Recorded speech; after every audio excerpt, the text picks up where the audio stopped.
What's up everyone, it's Rob with Combat Self-Defense, and if you're here because you're mad about the title of the video, ha! That was just clickbait, because I'm not here to badmouth the spinning roundhouse kick.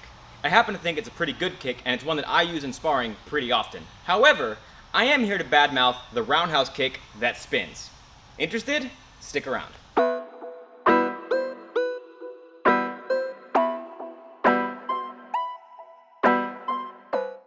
Before we get started, make sure to subscribe and tap the notification bell. That way, you never miss a new video. Before we talk about the roundhouse kick that spins, I gotta make sure we all know what the roundhouse kick is.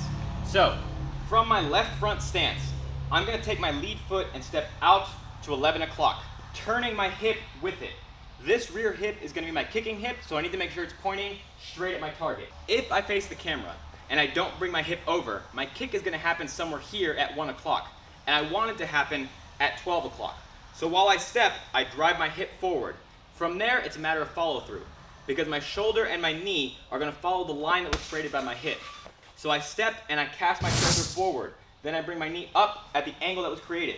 You'll notice my arm is working as a counter lever to my kick. I can leave my arms up while I throw this kick, and sometimes that's necessary, but for the most part, I'll use this arm as a counterbalance to my kicking leg. Now, you can keep that arm straight out at the target, or you can throw it more down. It doesn't really matter. Again, it's all contextual. Smaller details to notice on this roundhouse kick. When my lead foot steps out, I'm transferring my forehead over that foot. I'm not leaving my head in place as the foot steps out, because then my weight's not transferring to that foot. And obviously, the essence of all kicking is that you're transferring the weight from one leg to the other leg, and that weightless leg is driving behind to kick the target. So when I step, my weight goes with me onto the posting foot. At that point, the leg just follows through. Other thing to keep in mind is what this posting side hand is doing. I don't want to kick with my hands down and hope that my kick takes out my opponent, because it's probably not. So I'm going to keep this hand engaged. As I step out, I draw this hand back, but it's going to stay by my face. I just do a small semicircle with my hand as my kick is thrown, like this. I don't want to drop my hand down and then scoop it back up. It's way too big and you're going to get countered that way. So I'm just here making a small circle about the size of my head. I step, cast, bang. There's my roundhouse kick with protection. So, when you're kicking a bag, or pads, or even a person, try to make sure you're following through with proper technique. But also, this bag acts as a springboard to put me back in my original stance. Because when I throw my kick without any kind of resistance, I'm just extending my leg in free air. But now, I'm trying to extend my leg into the bag, which is naturally going to bring me back to my original stance. Now, what I don't want to do from here is kick and just fall forward, or kick and bring my leg straight back. I need to rehinge my leg back to my original stance. So, trying to go slowly, it'll look like this. Bang, and back. Now that we got all that out of the way, we can talk about the roundhouse kick that spins. The roundhouse kick that spins means that I have thrown a roundhouse kick that didn't hit its target. This is the thing about solo training. We always assume our strikes are going to land exactly where we want them to, when we want them to. But if you've ever sparred, you know that's not the case. You know more often than not, you're fighting with your dude right here, you throw your kick, and then you miss. What do you do after you miss? This is where the spinning part comes in. Because the person who doesn't know any better will throw their kick and spin all the way around. Which, if you can see, when I do that, I'm leaving myself open to get hit once, twice, 1,000 times. I don't know, tough to say. But this is a dumb thing to do. So now, we're going to go over some things that we can do to prevent that. The first thing you want to do is remember that your kick has to hit the ground at some point. The reason this kick carries us over is because we think it needs to carry in a 360 fashion. So the kick happens, and we just pirouette on that posting foot. Or we put the foot on the ground, but we pirouette there. So, you're going to find a designated point at about, let's say, 11 o'clock, throw that kick, and make sure it lands there. From there, I just pull the leg back. Again, I throw my kick, bang. Throw the kick, bang. Now, you might have noticed, even that still leaves me open to get countered. Because while I'm dragging that foot back, I'm still not doing anything to keep myself active.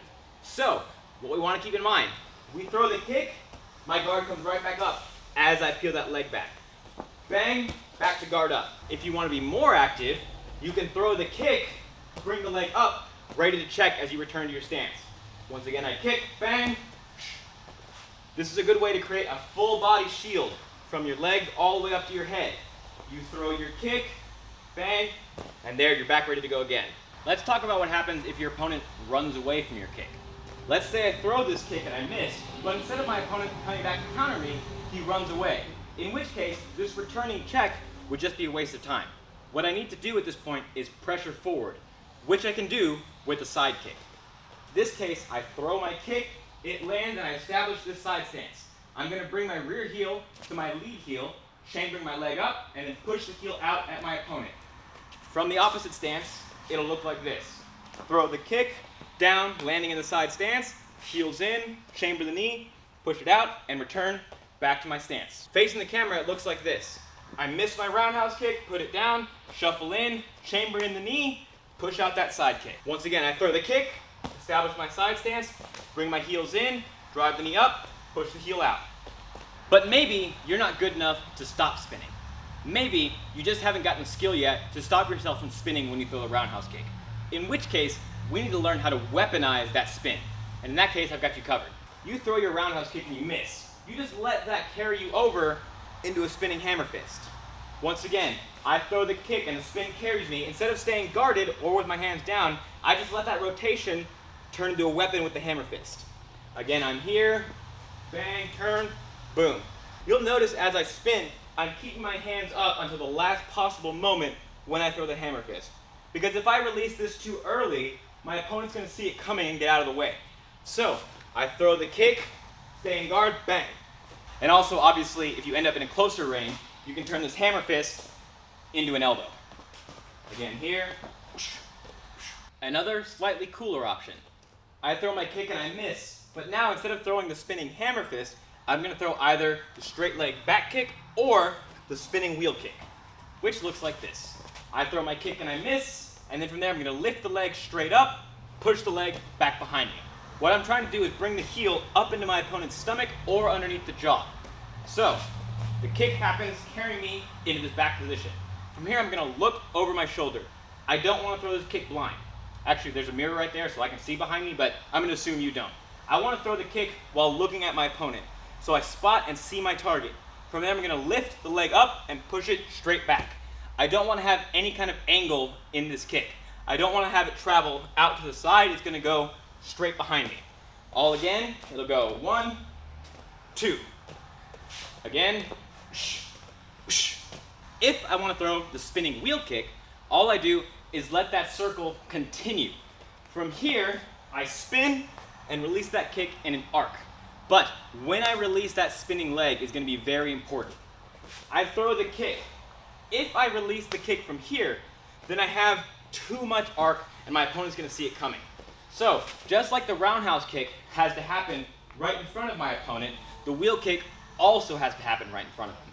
So I throw the kick from here, spin, spin, spin, spin, and now from here, I have a higher chance of landing that kick. But how do I do this kick? It's actually pretty simple.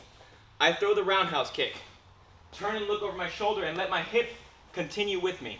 From here, I'm going to lift the knee up and then swing my hip in an arc, like this. I'm letting my posting foot pivot with me on the ball, not on the heel. If I pivot on the heel, I don't even know if I can pivot on the heel. I can't pivot on the heel. You need to pivot on the ball of your foot. So from here, I get on the ball of my foot, bang, there's my wheel kick. Now, you can throw this with more or less a straight leg, which is generated from the hip, or you can hook at the knee, which makes it more of a spinning hook kick. Either one works. One more time, it'll be roundhouse kick to wheel kick, or roundhouse kick to back kick. If you absolutely need to spin after your roundhouse kick, and you're not skilled enough to throw a follow-up after the fact, at least learn to check yourself. What I mean by that is I throw the roundhouse kick, and as I spin, I'm going to bring this leg up to defend me. Just like we did from this direction, where we brought the check up in the front, we're going to do the same in the back. So I throw the kick, bring my leg up, there's my check. Is it perfect? No. Is it better than nothing? Absolutely. One more time, slowly. I'm throwing the kick, putting the foot down, bring my knee to my elbow, and keep my guard nice and tight. All right, guys, there you have it. 7 things you can do instead of spinning after a failed roundhouse kick. Although, I guess a good portion of those involve actually spinning after a failed roundhouse kick, so disregard what I just said. but don't disregard the lesson. The point is, you need to be adaptive with your training. You can't assume you're always going to land your techniques exactly as you want them to. You need to train in such a way that allows you to miss, but make corrections. And sometimes that means getting your partners to purposely make you miss so that you can learn to follow up after the fact. And once you get good enough, you can learn to throw strikes that you have no intention of actually landing to set up those more powerful spinning techniques. Anyway, now I'm just rambling. And if you guys appreciated this video, if you feel like you learned something, and if you're looking for a channel that combines the practicality of combat sports with the reality of self-defense and the fun of traditional martial arts, then please go ahead and subscribe, tap the notification bell, like, leave a comment, share it with your friends. All of that support really helps me out. And as always, you guys, I want to thank you for the hard work, thank you for the hard work yet to be done, and I'll see you next time.